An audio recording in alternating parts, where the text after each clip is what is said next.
చంద్రబాబు నాయుడు గారిని నిలబెట్టడానికి ప్రయత్నం చేశారు. చంద్రబాబు నాయుడు గారే మొత్తం జనసేనకి తెలుగుదేశం పార్టీకి మేనేజ్ చేసేది ఎవరయ్యా అంటే నారా చంద్రబాబు నాయుడు గారు ముఖ్యమంత్రి గారు దీన్నంతా కూడా టోటల్ గా మెయింటైన్ చేసేటటువంటి పరిస్థితిలో ఇవాళ ఉన్నారు.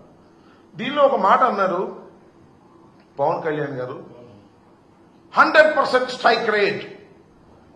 ఏంటి 100% స్ట్రైక్ రేట్? నాకు అర్థం కాలేదు. మీరు ఒక్కళ్ళే వచ్చారు 100% స్ట్రైక్ రేట్ కి. 21 సీట్లు పోటీ చేశారు, 21 సీట్లు మీరు గెలిచారు. అందువల్ల మీరు 100% స్ట్రైక్ రేట్ అని అనుకుంటే ఎలాగా అంటున్నా? అది బలం కాదు నాయనా. 2 పార్టీల యొక్క మద్దతు నీకు వాపుగా కనపడి నీకు 21 వచ్చినాయి. అది రాష్ట్ర ప్రజల దురదృష్టం వల్ల వచ్చిందని నేను మనం చేస్తున్నా. 21 సీట్లు గెలుచుకొని ఇది నాకు స్ట్రైక్ రేట్ అద్భుతం అమోఘం అనేటువంటి మాట మాట్లాడుతున్నారు. శభాష్ అయ్యా. నేను మాట చెప్తాను.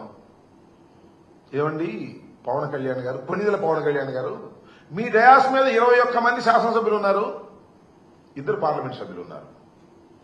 అసలు మీ వాళ్ళు ఎవరు చెప్పండి నాకు. మీ పార్టీలో వచ్చిన వారు ఎవరు? చంద్రబాబు నాయుడు గారి దగ్గర టికెట్ లేకపోతే పంపిస్తే వాళ్ళకి టికెట్ ఇచ్చావు.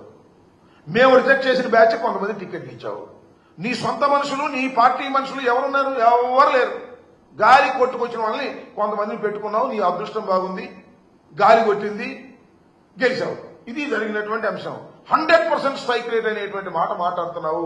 అసలు నీకున్నటువంటి 22 శాసనసభ్యుల్లోనూ 21 శాసనసభ్యుల్లోనూ 2 పార్లమెంటు సభ్యుల్లోనూ 100% నీ వాళ్ళు కాదయ్యా చంద్రబాబు నాయుడు గారి మనుషులు, లేదా మేము రిజెక్ట్ చేసినటువంటి మనుషులు అనే విషయాన్ని దయచేసి గుర్తుపెట్టుకోమని ఈ సందర్భంగా నేను చెప్తున్నా.